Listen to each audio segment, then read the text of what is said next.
The soldier reading these pages would do well to reflect on the wisdom of the statement exhibited in a Japanese shrine. Woe unto him who has not tasted defeat. Defeat brings into sharp focus the causes that led to failure and provides a fruitful field of study for those soldiers and laymen who seek in the past lessons for the future.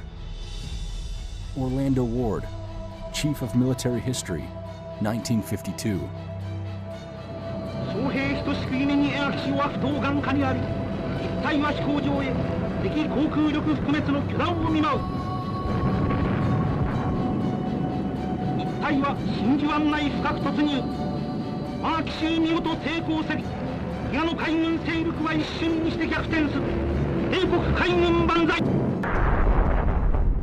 Mere hours after the attack on Pearl Harbor, Japanese forces attacked the U.S. Commonwealth of the Philippines as part of its Pacific-wide plan to seize much-needed resources and Manila's strategically important harbor. Over the next 5 months, American and Filipino forces would conduct a stalwart defense of the islands that would cost many lives and end in defeat while disrupting Japan's plan for conquest in the region.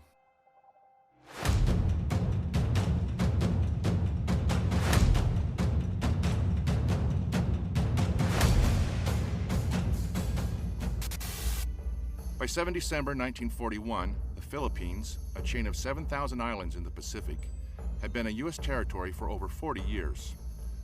Located over 11,000 kilometers from San Francisco, but just under 3,000 kilometers from Tokyo, it was America's first line of defense against the threat of Japanese expansionism in the Pacific. With Japan already in control of the island of Formosa to the north, the Marshall, Caroline, and Gilbert Islands to the east, and occupying a significant part of China to the northwest, the U.S. military garrison in the Philippines was all that prevented Japan from consolidating its gains and driving south to seize the Dutch East Indies' valuable resources of oil and rubber. The American military, however, had concerns about the feasibility of defending the Philippines. As early as 1914, then Second Lieutenant George C. Marshall was able to demonstrate during maneuvers simulating a Japanese invasion of Luzon, how easily the capital city of Manila and its major port could fall to aggressors. With a coastline longer than the United States, the military appreciated just how difficult it would be to defend the Philippines effectively. Various changes in U.S. policy also undermined the defense of the Philippines.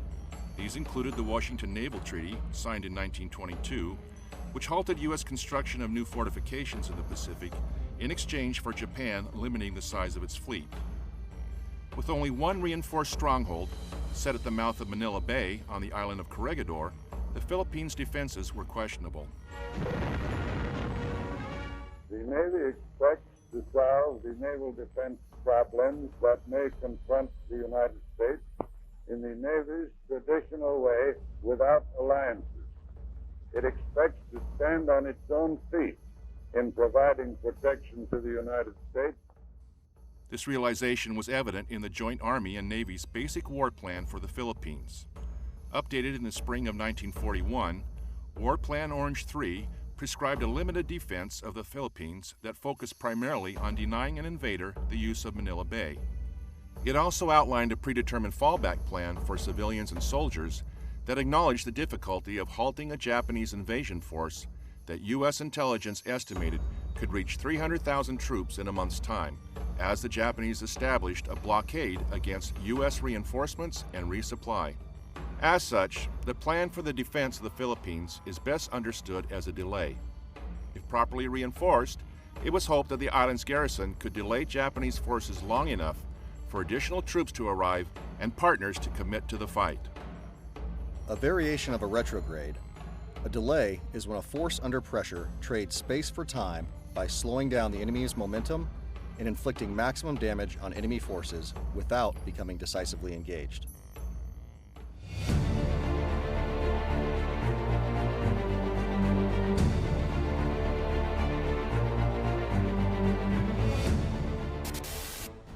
In 1935, the U.S. Congress voted to make the Philippines a Commonwealth with full autonomy at the end of a 10-year transitional period. This change to self-governance shifted the responsibility for the defense of the islands to the Philippines government and its people. However, it complicated command and control and unity of effort between U.S. forces and the Philippine Army. In response, the Philippine National Assembly voted to stand up a force of 10,000 soldiers, supplemented by 400,000 reserve troops. At the request of President Manuel Quezon, Douglas MacArthur, recently retired from the U.S. Army, was asked to oversee the creation of the Philippine Army as Field Marshal and military advisor to the Commonwealth Government of the Philippines. From the start, MacArthur faced serious difficulties in training and preparing the Filipino forces for the future. With some 65 languages spoken among them, Filipino troops were often unable to effectively communicate among themselves or with their leaders. Additionally, the absence of schools for commissioned and non-commissioned officers was a serious obstacle to standardizing tactics, techniques, and procedures across the highly diverse force. Severe shortages of weapons, uniforms, and housing also hampered the Philippine Army's training and preparation.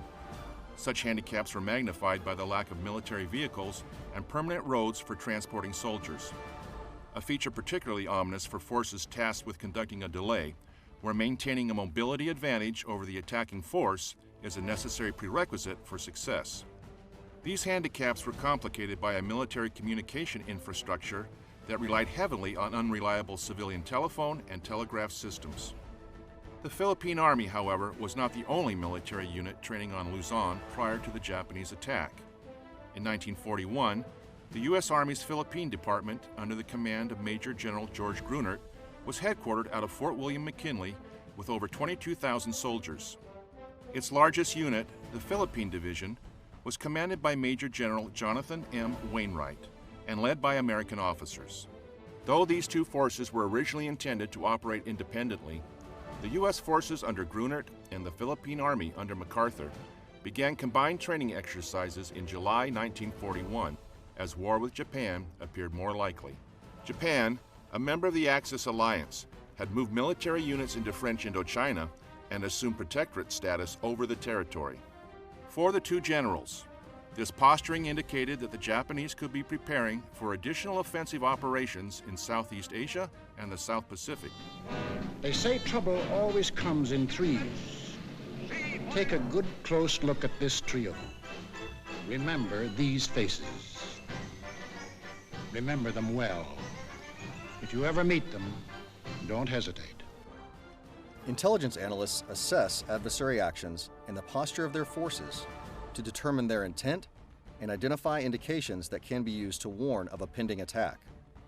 Indications and warnings are tied to timelines that inform commanders of how long before an adversary is capable of attacking and which course of action they are likely to pursue.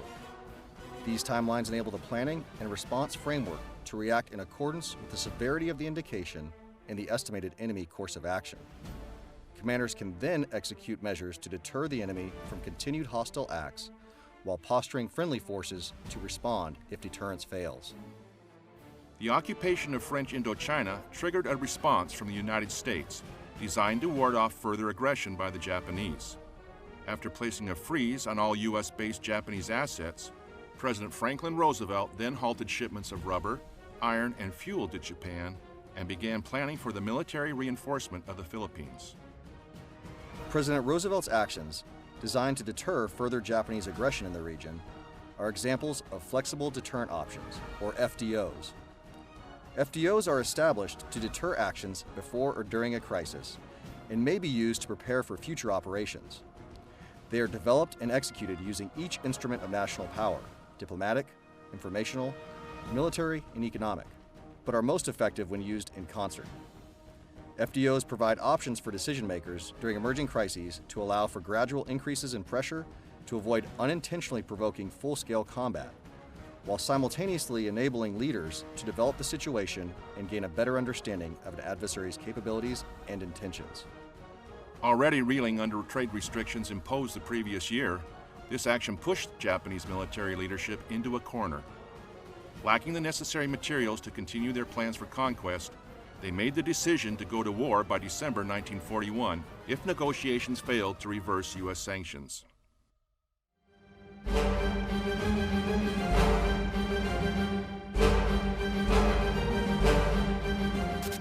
Sensing the coming conflict, President Roosevelt moved to defend the Philippines by combining the territorial Philippine Army with the U.S. Army units already stationed there.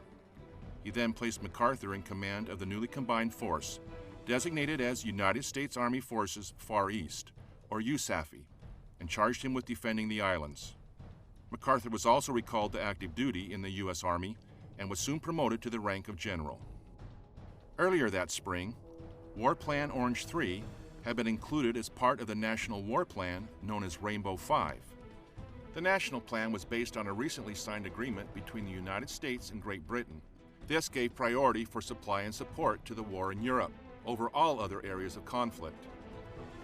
Establishing a timetable for completion by April 1942, the general's plan called for a reinforced defense that incorporated the island's natural terrain features to stop and repulse attacking forces on the beaches, while relying heavily on U.S. Army air power to actively attrit the enemy. By building his defense around the terrain and natural obstacles present on the island, General MacArthur illustrated a central tenet of defensive operations. According to Army doctrine, the commander always takes advantage of the terrain when planning how to position forces and conduct operations. The terrain dictates where a delaying force can orient on a moving enemy force and ambush it. A commander conducting operations in compartmentalized terrain selects locations that restrict the enemy's movement and prevent the enemy force from fully exploiting its combat superiority.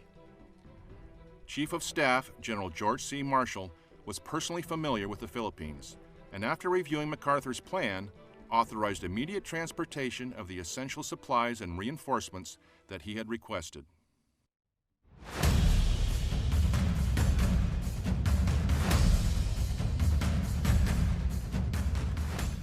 To reinforce the Philippines, Army leadership deployed several National Guard units.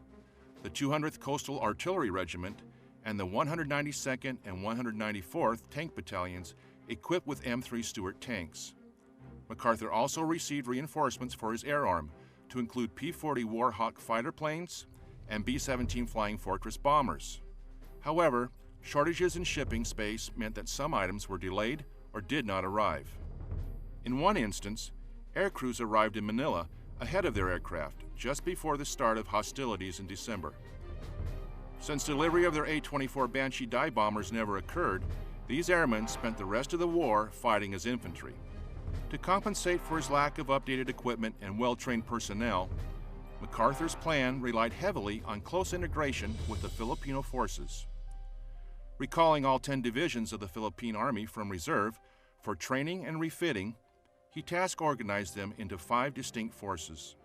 The North Luzon Force, under the command of Major General Wainwright, defended strategically important areas of Luzon. These included the only beaches wide enough and deep enough to accommodate a large-scale amphibious landing. The North Luzon Force also had responsibility for the Bataan Peninsula, War Plan Orange's designated fallback area should the Japanese invasion prove unstoppable. Organizationally, the North Luzon forces consisted of the horse-mounted 26th Cavalry Regiment and the 1st Battalion, 45th Infantry, both of which were fully equipped and extensively trained Philippine scouts. These units were accompanied by 2 batteries of 155mm artillery and 1 battery of 2.95-inch mountain guns. 3 Philippine Army infantry divisions, the 11th, 21st, and the 31st, completed Wainwright's command. MacArthur planned to support the North Luzon Force with the Philippine 71st Infantry Division, held in reserve at Manila. This division could only be released with MacArthur's permission. Following the war, Wainwright recalled the situation when he took over command of the North Luzon Force. Let me give you an example of the training status of the Philippine Army's divisions on the eve of the attack. Infantrymen trained on an average of 3 to 4 weeks before being forced to fight. Engineers got no training at all. Artillery never fired a practice shot. Indeed, its first shot was aimed in the general direction of the approaching enemy. Infantry had no combat practice, no combat training, and little or no rifle or machine gun practice. The divisions did not have a full complement of artillery. There was no means of transportation for any artillery. We got practically no transportation for any purpose. The divisions were badly undermanned. They were all short of ammunition. we were terribly short of hand grenades, 50 caliber machine gun, and infantry mortar ammunition. My command was spread over an area 75 miles from north to south and 100 miles from east to west. But the only means of communication with the various divisions was through the public telephone lines. The South Luzon Force, commanded by Brigadier General George M. Parker, Jr., was responsible for defending a zone covering the capital of Manila all the way south to the tip of Luzon.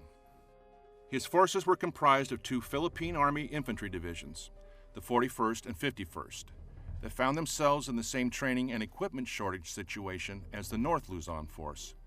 They were supplemented by a battery from the 86th Field Artillery of the Philippine Scouts. MacArthur's 3rd Force was organized to defend the Bisayan-Mindanao Islands area. It fell under the command of Brigadier General William F. Sharp and included 3 Philippine Army infantry divisions, the 61st, 81st, and 101st. The Harbor Defense Force, under the command of Major General George F. Moore, was MacArthur's 4th Force and was comprised of 4 regiments of coastal artillery and 1 regiment of air defense artillery. The 5th and final force, located north of Manila, was the Reserve Force, under MacArthur's direct command. Along with USAFE headquarters, the Reserve's operational forces consisted of the Philippine 91st Division and the U.S. Philippine Division consisting of 3 infantry regiments and the Division Artillery or DIVARTY. It also included the 1st Provisional Tank Group consisting of 2 tank battalions. Rounding out General MacArthur's command was the Far East Air Force, commanded by Major General Lewis H. Brereton, which, in December of 1941, was the largest concentration of Army Air Corps aircraft outside of the continental United States. Logistical support, including food, ammunition, weapons, and medical supplies, were transferred from depots on Bataan and the island of Corregidor and distributed to each defending force. This was done to support MacArthur's desire to defend as far forward as possible. The 16th Naval District, under the command of Rear Admiral Francis W. Rockwell, was also a vital part of the defense force. With installation at Cavite, Olongapo, and Corregidor, it included cruisers, destroyers, submarines, patrol boats, and the 4th Marine Regiment. Though under orders to assist in the defense of the Philippines, it remained independent of USAFE and instead reported to the U.S. Asiatic Fleet headquartered in Manila under the command of Admiral Thomas C. Hart. A testament to the early growing pains associated with creating a joint force, this lack of a unified command was not unique to the Philippines and plagued U.S. operations throughout much of the Pacific Campaign. For MacArthur and Rockwell, it upset unity of effort and further complicated their defense of the island.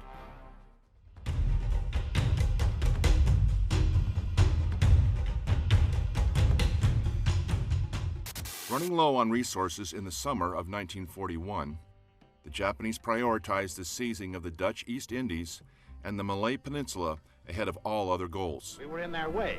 We had to be removed. But in the Japanese way. To do this, they understood that the U.S. naval forces stationed at Pearl Harbor needed to be neutralized, and that the threat from U.S. naval and air power in the Philippines had to be addressed. Deciding on its final attack plans in mid-November, Japanese Imperial General Headquarters assigned Lieutenant General Masuharu Homa and his 14th Army to conquer the Philippines. Lieutenant General Homa's army was made up of the 16th and 48th Infantry Divisions, augmented with additional armor regiments and mountain artillery brigades. Although they were called regiments, Japanese armor regiments were equivalent to American armor battalions, and Japanese tanks were of poor quality, their medium tank being smaller than the American Stuart light tank. The Japanese invasion of the Philippines was planned down to the hour, and by integrating land, sea, and air power, they quickly overwhelmed U.S. and Filipino forces, establishing several key lodgements. Japanese plans called for the complete destruction of the Far East Air Force and the seizure of several key airfields throughout the island chain. This would give the Japanese air superiority, enabling Homa's divisions to attack without being harassed from the air. To do this, Japanese infantry would seize the key airfield on Bataan Island north of Luzon, while fighters and bombers stationed on Formosa would attack airfields on Luzon. Japanese infantry would then continue to other fields at Apari, Vigan, and Legazpi, further south, culminating with the seizure of the airfield at Dabao on the large island of Mindanao, south of Luzon. With air superiority established and several airfields secured, the 14th Army would be free to begin its main landings on Luzon. The 14th Army's main effort would then come ashore at Lingayen Gulf, some 200 kilometers north of Manila, and begin attacking towards the capital. A smaller force would land at Lamon Bay, 120 kilometers south of Manila, and proceed north to link up with the larger force in a combined assault on the city. After capturing the capital, the Japanese could then seize Manila Bay and defeat any remaining U.S. and Philippine forces on Luzon, placing them in firm control of the largest and most important island in the Philippines.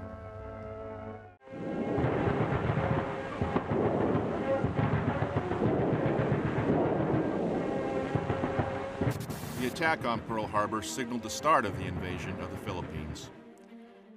U.S. Asiatic Fleet headquarters in Manila was the first to be notified at 0230 hours local time on 8 December. General MacArthur, however, was not notified of the event until an hour later when his chief of staff heard the news over the radio. MacArthur immediately put his troops on alert. Attacked 4 months earlier than intelligence estimates predicted, MacArthur had only a fraction of the necessary equipment and supplies he needed to defend the Philippines. As the Japanese began their invasion, the majority of MacArthur's soldiers, and in particular the Philippine Army troops, lacked even the most basic necessities, from boots and helmets to serviceable rifles and ammunition. More importantly, they lacked the training necessary to fight as units in the field. In contrast, the Japanese forces were better trained and well equipped, with units having prior battlefield experience obtained during the ongoing Sino-Japanese War. Concerned that his airfields and aircraft might suffer the same fate as those in Hawaii, Major General Brereton requested permission for his B-17s to begin bombing the Japanese airfield on Formosa. However, due to delays and miscommunication between Brereton and MacArthur's staff, Brereton's fighters and bombers did not mount an attack against Formosa. Instead, Japanese fighters and bombers, based only 800 kilometers away on Formosa, arrived over Clark and Iba airfields. With little opposition from antiquated anti-aircraft guns, the enemy attacked both facilities, destroying their radar equipment and strafing or bombing the aircraft that had been holding for permission to attack the Japanese. According to plan, Japanese infantry landed unopposed on Bataan Island that same morning. They then proceeded to seize and secure the U.S. airfield located there and to establish a base for their short-range fighters. More importantly, the destruction of over half of Army Air Force assets at Clark and Iba airfields established Japanese air superiority over the Philippines on the first day of the war.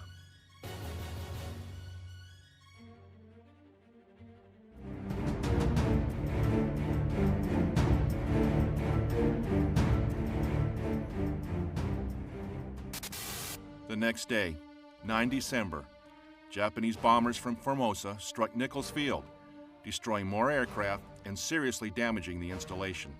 Opposition was light.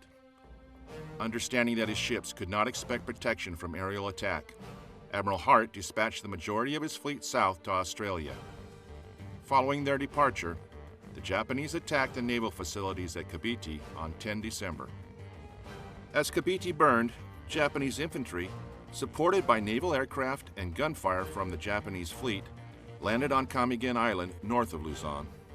The few U.S. aircraft left operational attacked units of the 2nd Formosa Regiment as it came ashore at Vigan and Apari, sinking one Japanese minesweeper and damaging 4 other vessels.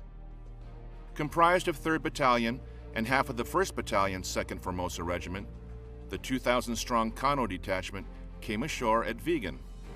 Another similarly sized force, known as the Tanaka Detachment, comprised of the 2nd Battalion and the other half of 1st Battalion 2nd Formosa Regiment, attacked at Apari. These multiple landings were supported by 2 heavy cruisers, 2 destroyers, and defensive counter-air provided by fighter aircraft from Bataan Island. Over the next few days, the 2 detachments broke out from their initial lodgements at Apari and Vigan and began moving south towards Manila along the coast on Route 3. On 12 December, 2,500 Japanese soldiers, known as the Kimura Detachment, came ashore approximately 500 kilometers southeast of Manila at Legazpi. General Parker, commander of the South Luzon Force, sent untried elements from the 41st and 51st Philippine Army divisions to counterattack, but these were soon routed by the better-trained Japanese. After successfully seizing its objective at Legazpi, the Kimura Detachment began its march north on Route 1 to link up with the forces landing at Lamon Bay for the advance on Manila.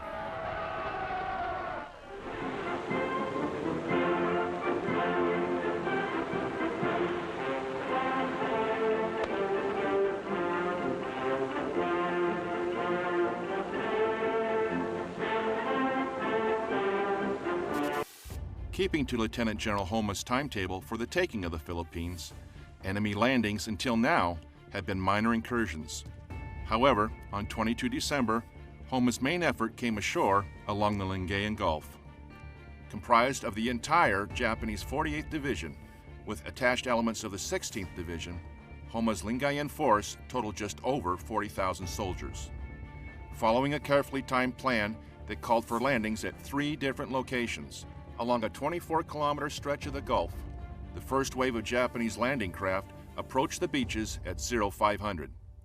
Beginning in the south, units of the 47th Infantry Regiment and elements of the 48th Mountain Artillery landed at the village of Aguu. Overcoming rough seas and weak resistance from unseasoned units of the 11th Philippine Infantry Division, the Japanese landed most of their forces with minimal loss. The middle landing was conducted by units of the 1st Formosa Infantry Regiment and elements of the 48th Mountain Artillery at the village of Arangay. The landings were virtually unopposed, and the 1st Formosa troops soon turned south on Route 3 to join their comrades of the 47th Infantry Regiment who had landed at Aguu. The final landing, 2 hours later, by units of the Kamijima Detachment, composed primarily of the 9th Infantry Regiment, occurred further north at the village of Bawang. Moving ashore through rough waters, they briefly encountered stiff resistance from troops of the 12th Philippine Infantry Regiment before seizing the village.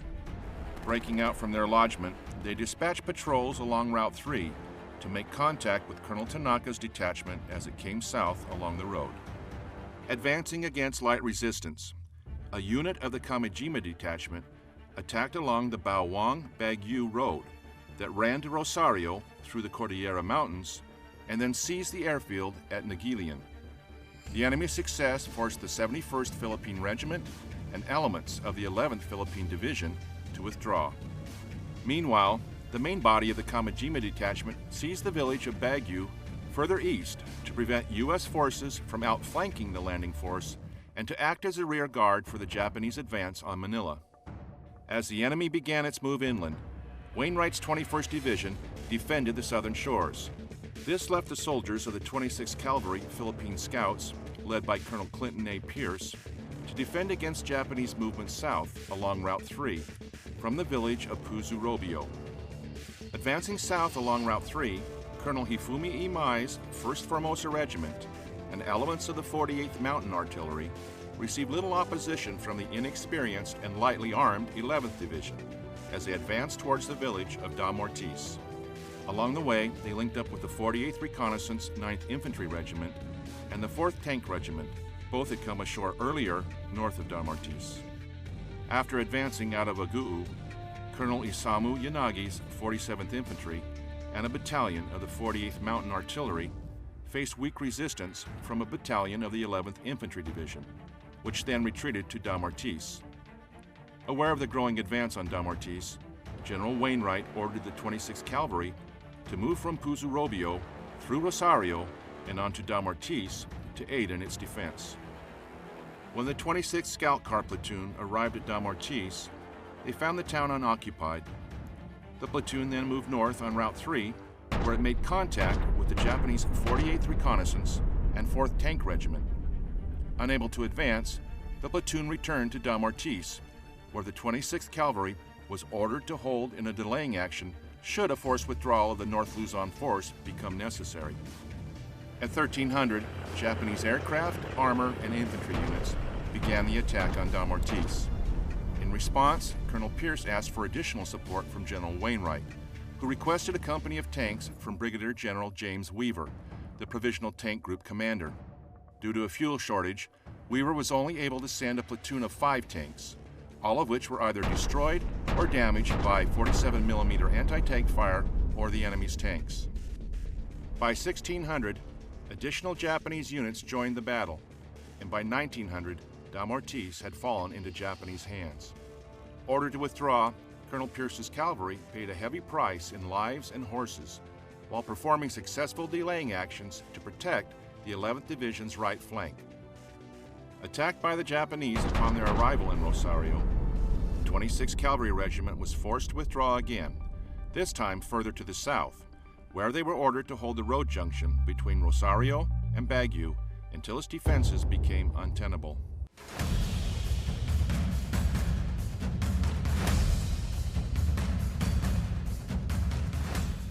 By the morning of 23 December, elements of the 71st Division were in place along Route 3, south of Sison, preparing their defense while the 26th Cavalry passed south through their position on their way to Puzurobio.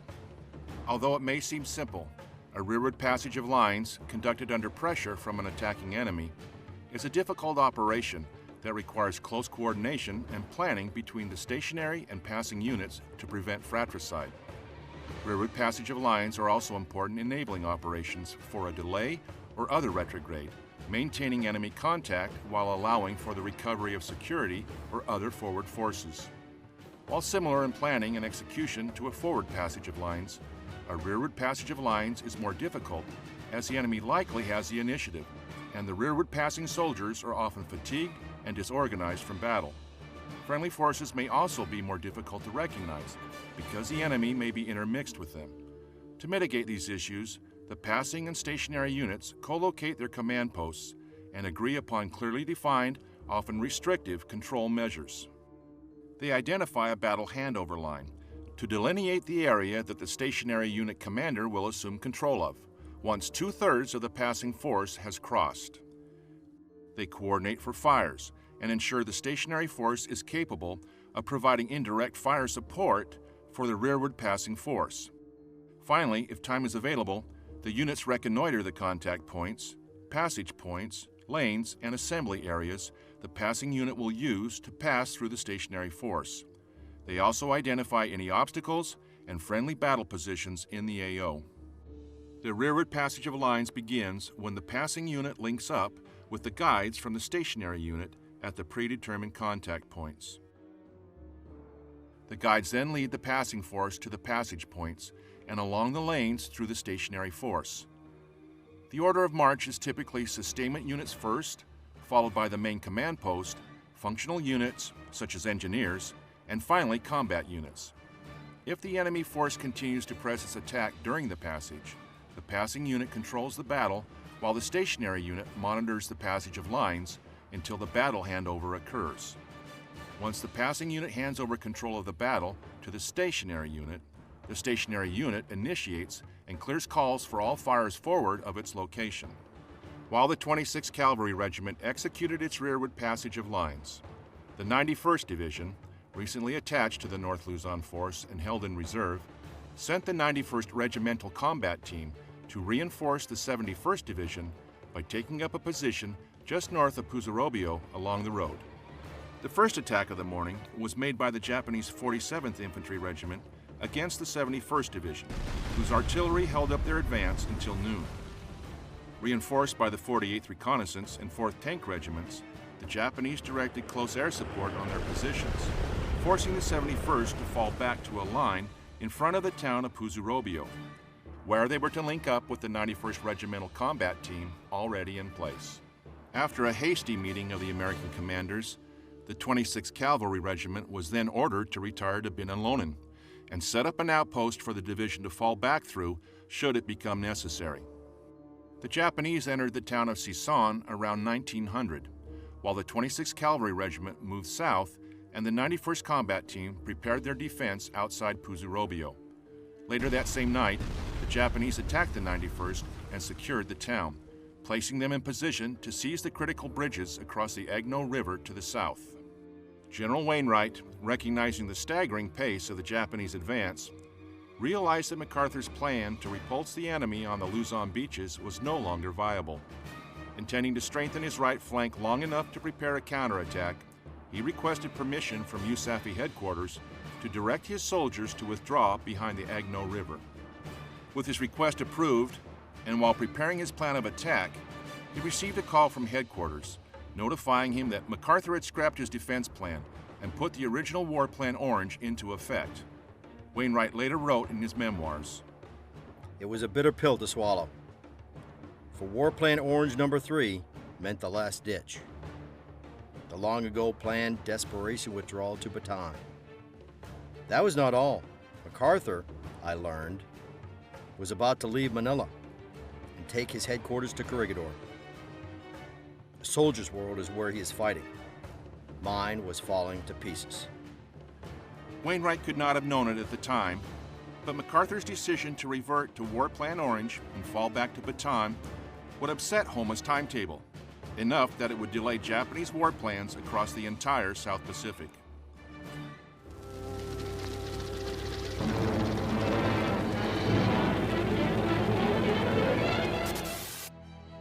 Christmas Eve arrived with the landing of Japan's Lamon Bay Force, 322 kilometers to the south of the Lingayen Gulf, under the command of Lieutenant General Susumu Morioka.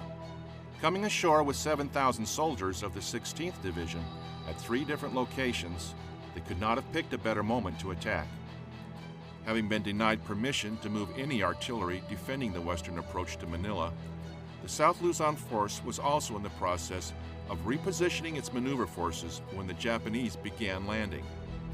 The first attack came at Malban, where elements of the 1st Regiment, Philippine 1st Regular Division, defended against the enemy by laying down effective enfilading fire. By 0830, the Japanese had seized Malban and forced the defenders to fall back 8 kilometers to the west. There, they vigorously defended their position, delaying the enemy's further advance. Further south, at the town of Sion, the 2nd Landing Force came ashore at 0700 and met with little resistance. The Japanese then divided their forces, advancing elements along the Manila Railroad toward Tayabas Bay, while other units moved south to link up with the Kimura Detachment, currently marching up Route 1 along Sumalong Bay. The 3rd and main landing force came ashore south of Antimonan, where it engaged with Company A, 52nd Infantry Regiment, Philippine 51st Division. The Japanese seized the town at 1100. A Japanese reconnaissance unit, supported by light bombers, also advanced to seize the town of Malikbay. Sustained attacks by enemy aircraft forced the defenders to fall back from the village and set up defensive positions 6.4 kilometers to the west, near the town of Binihan. By the evening of the 24th, while still attempting to delay the enemy from advancing along Route 1 toward Pagbilao, the defenders were overwhelmed and fell back under cover of darkness. The day ended with MacArthur ordering General Parker, the South Luzon Force commander, to organize the Bataan Defense Force and prepare the peninsula's defenses. 24 December was a difficult day for the North Luzon Force as well. With the Japanese already advancing on the Agno River, the 26th Cavalry Regiment attempted to delay them north and west of Binalonan. Mounting a fierce defense, the 26th stopped the first attack made by the Imperial Japanese Army's 4th Tank Regiment. The tanks then swung to the west to bypass the 26th, but the cavalry counterattacked and the Japanese were once again unable to advance. The Japanese then sent up more tanks and the 2nd Formosa Regiment as reinforcements. This put the cavalry at serious risk, but they were too deeply engaged to break contact. General Wainwright, who was in Binalonan when the heavy fighting began, ordered Colonel Pierce and his 26th Cavalry Regiment, now reduced to only 450 soldiers, to fight a delaying action while falling back southeast from the Agno River to Tayug. For more than 4 hours, the outnumbered cavalry delayed the enemy, until finally leaving Binalonan to the Japanese around 1530. By the end of Christmas Eve 1941, the Japanese Lingayen Gulf and Lamon Bay forces had both established their beachheads, secured their initial objectives, and were in positions to the north and south to advance on Manila and its strategically important harbor.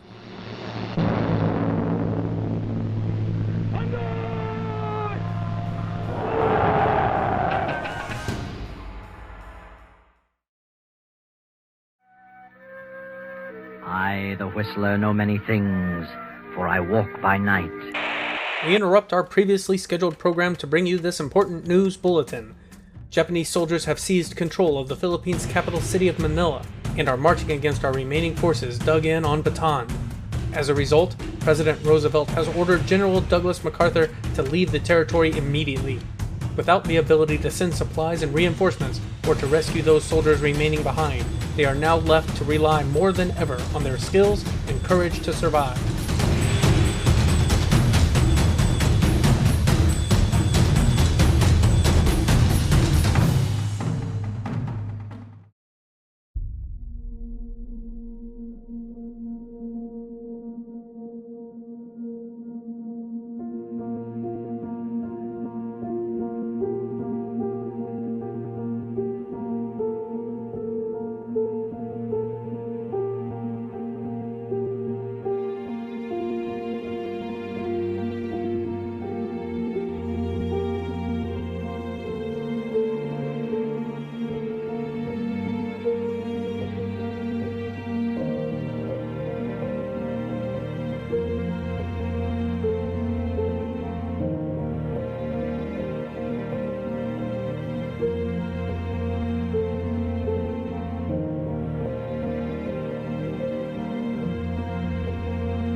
These people know how to work. The kind of people that idolize this American because he stands for everything we promised and are doing for the Philippines.